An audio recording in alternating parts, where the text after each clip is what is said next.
Jua lishachomoza kumpiga kumbo aliyemzembe, lakini kumchochea mwenye bidii kutia bidii zaidi. Na kwenye safu ni Wakili Timam. Angekuwa anatumia miguu katika usafiri wake, ningesema mguu bandika mguu bandua, ila ni tofauti kwa sababu anatumia pikipiki katika usafiri wake wa kila siku.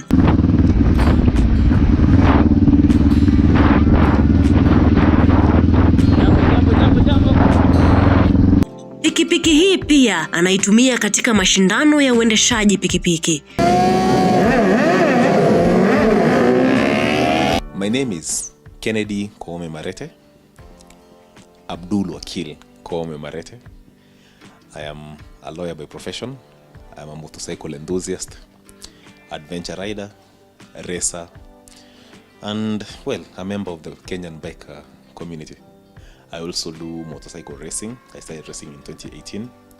I was able to win the Kenya National Championship in 2018 for the Superbike Sport 300cc category.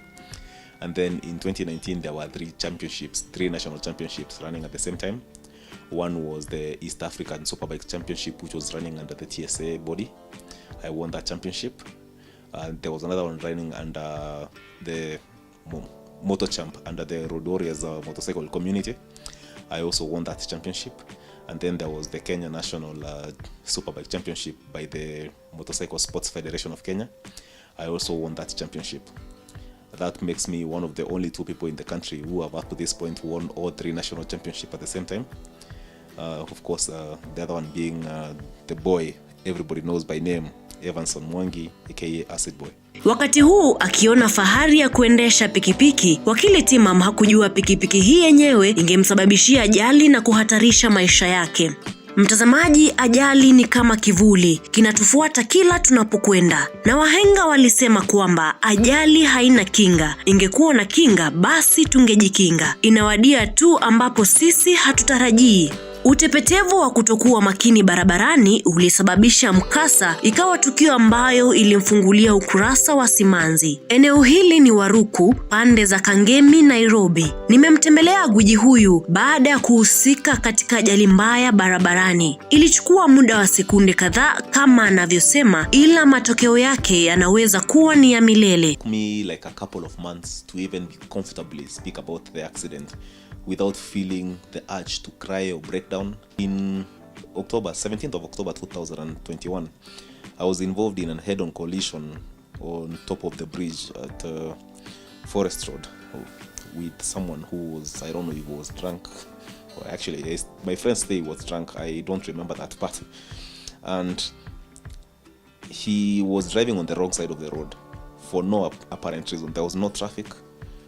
There was no reason whatsoever to be driving on that side of the road because he claims he was going to Parklands, and the place where he hit me is the road where someone would become using to come from the Pangani direction. So far for the leg, I've only had 4 surgeries done so far, but there's a chance that within the course of this month or the coming one, I might be going under the knife for the 5th one, which is supposed to be like some sort of a corrective surgery to remove the damaged bone and see what can be done to either regrow it or look for a way of rehabilitating the leg, because at the moment, from the look of things, if there is no improvement in the healing, I'm going to be stuck with some sort of a disability for the rest of my life. But that is not grounding me. I am still able to move around. I'm still able to live independently, of course without much assistance, and I can ride bikes, I can drive cars. So my life is not grounded because of the accident. It's just a bit of a minor setback that has inhibited my mobility to a certain extent. Being involved in a life-threatening accident where you have a situation where you're dealing with challenges such as a badly broken leg, badly bruised body, brain, blood clots in the brain, blood clots in your lungs, where people don't even think you're going to survive. It changes your life, because there are times like I was technically in between worlds, and I have been able to appreciate the fact that we are not permanent entities in this world. We are only travelers, and it enables you to have that push to try and give the world as much as you can, make it a much better place than you left it. I try to do as many things as I can nowadays with, that concerted effort, because I know I would want to leave this world better than I found it. And it is my hope and prayer that Mwenyezi Mungu, Allah, will enable me to at least fulfill as many of my projects or wishes for the community as possible. So besides giving me that push for life, it is also, it makes a few things challenging here and there. Like something as simple as walking when carrying something like a plate of food or a cup of something to drink. I can't do that yet. And 9 months down the line, it may sound like a small thing, but it's a big deal. But somehow, where there is a will, there is a way. And I've always attempted to be as independent as possible, because when you're down, that is when you know who your true friends are. You get to experience that void that is left by people who are hanging out around you for to try and see what they can make out of your friendship. They will disappear one by one, and then you learn the value of independence. And my bike was damaged extensively because he knocked it and ran over it.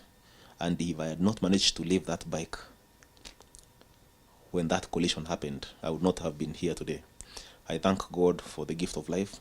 Unfortunately, I was only wearing the top half of my gear because I was coming home from a work-related assignment, pro bono work, the things you do in this world. And I was wearing a suit, like the official suit, because I was telling myself, like, I'm going to meet strangers who will not understand that I actually do legal work on a motorcycle. So I thought, let me put on a suit for them. Yeah. Funny enough, those are people who've never seen me since the accident. In fact, like when I was in hospital, I actually sent some money to them because I had promised to help them with some bills. Anyway, life is like that. The thing is, I'm happy to be alive. I have had to deal with trauma. I've been able to overcome it. Nowadays, I can actually speak about the accident independently without feeling like there is some sort of weight or baggage that I am carrying. It's the first month after the accident, I couldn't even leave the bed. I was stuck to a bed. I would wake up on that bed, be washed on the bed, do my long and short course on that bed, medicine, same bed, eating, drinking, sleeping, being visited. And that kind of life is not easy. There's a complete set of safety protection gear that saves lives. Like for instance, on the day of the accident, I was wearing a shoebath helmet. If I was not wearing that shoebath helmet, I don't think I would have survived that accident. That helmet is expensive. If I was wearing the full suit, that is from head to toe, the way I usually ride on, pretty much 99% of the time I ride, I would not be talking about the kind of injuries I have right now, because I do have safety protection boots that would have prevented my leg from breaking. My leg broke because I was not wearing the right protection. I would encourage riders to wear whatever gear they have. Spare as much money as you can to buy good quality gear, because it only takes one accident to change the course of your history. And as you can see, mine has been 9 very different months of my life simply because I was not wearing gear from this point downwards. Like, how important gear is I had a head-on collision with a car, and the only injury I have on the parts which I was not wearing gear is a small scratch which I don't even think can be seen on the camera here. There are no other injuries that I am nursing from the parts where I was geared up. But on the parts which I was not geared up, the damage is extensive. I have a lot of scarring on my legs, both of them. You can see this is the leg that was not broken but was scarred. This is the leg that was broken. I would tell you, gear is very important.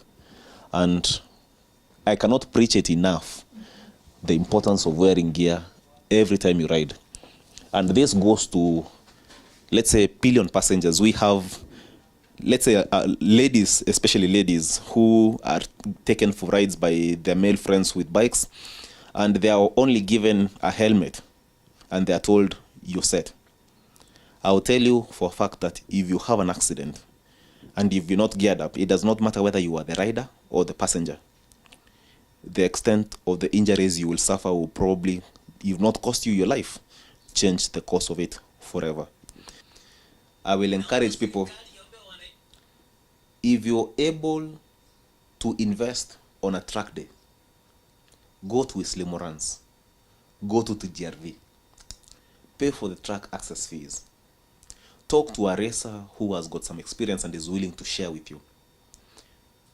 Practice racing skills, from cornering properly, using the best lines to approach a corner. They call them racing lines.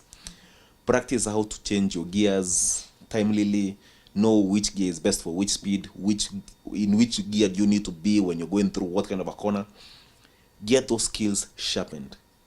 Eventually you will have such a good skill that you don't even need to use it for racing. It will make you the safest rider on Kenyan roads. You'll be encountering life-threatening experiences or encounters, such as someone swerving into your lane, things happening within the flash of an eyelid, but you'll be able to react so well, and that reaction that you'll be able to hone from practicing racing skills is going to change your life. Let us embrace track riding, not for competition. You can compete if you want, but so that we can increase our speed, our skill levels, and it will enhance safety in Kenya. Had it not been for my racing experience, I would not have been able to make that split-second decision to jump off my bike, knowing very well, like, once I'm off the bike, I don't have anything to, control. It is me and Mwenyezi Mungu. Racing enables your mind to be sharper. It enables you to make quicker split-second decisions, and they will improve your riding experience. You will enjoy even riding on normal roads much more, because if it rains, you're not worried about it. If you get into places with corners, you're not worried about it. If you get to places with a lot of traffic, with a lot of things crossing the road, like pedestrians, animals, etc., you have the skill set to be able to handle it safely. You can reduce accidents on Kenyan roads that are related to motorcycles exponentially by embracing track riding experiences. Tafadhali tuende track, tujifunze kuride bikes poa.